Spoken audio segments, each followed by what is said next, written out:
I was just walking through the woods and came upon this old school desk that somebody found out was actually a homeless guy had set it up years ago that stayed with a friend of ours, Randy, and the guy stayed with him for one of his campers for just a short period of time on his property, and he set up that school desk on the bluff there.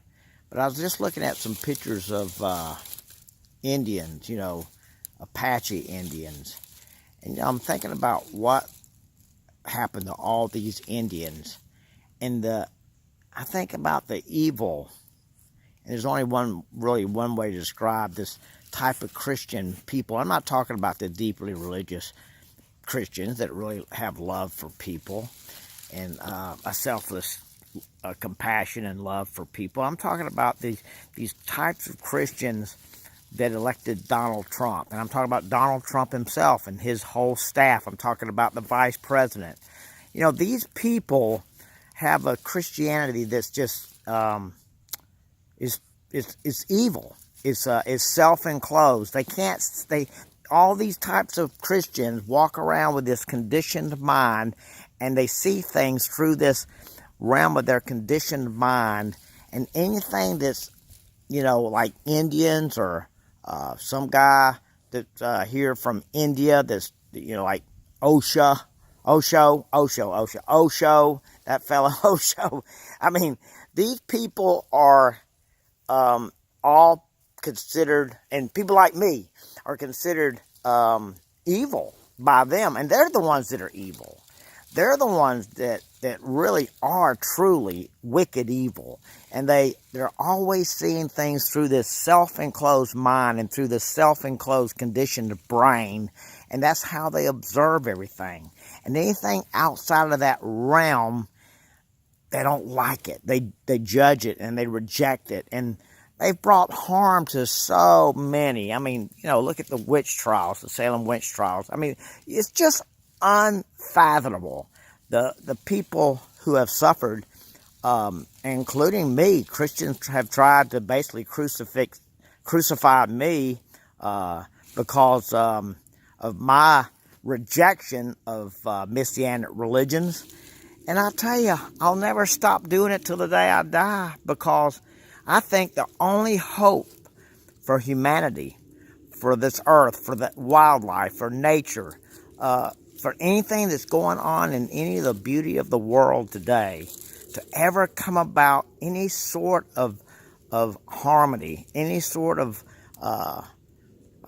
true paradise that we actually have here, is to go beyond these so-called Christian people who elected Donald Trump, that whole entourage of people, and people like Donald Trump and his whole staff, and the vice president.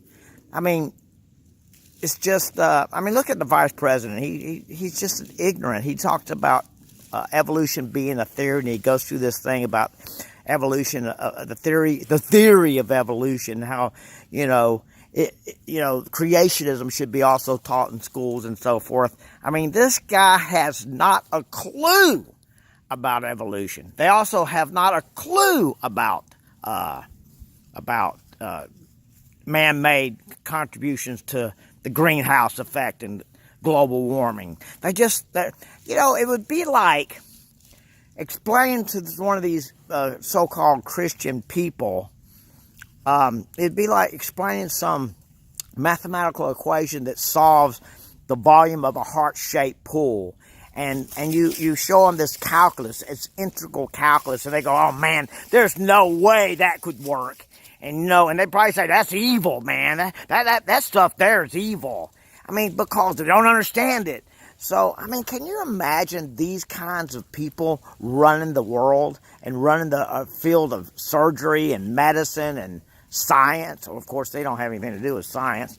But the thing is, when are we going to realize that something must be done to go beyond the ignorance, the self-enclosed ignorance of these religions, especially, Messianic religions?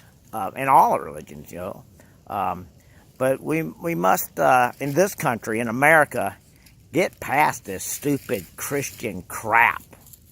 I mean, go beyond it to something intelligent, a love that has its foundation in a selfless intelligence. It's not based on the conditioned mind, not seeing through these glasses of the Christian religion and the wretched book they call holy, the Holy Bible. It's a wretched book. Read it. I've read and studied 6 translations of the Bible.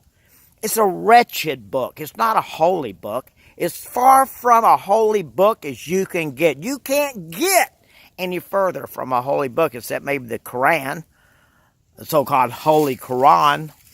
But the thing is, we have to get past these religions, and we can't be shy about it. We can't be fearful of standing up for the truth of intelligence that has its foundation in compassion and love, a selfless intelligence that questions itself, is always questioning itself, questions everything, and to come upon that which is true.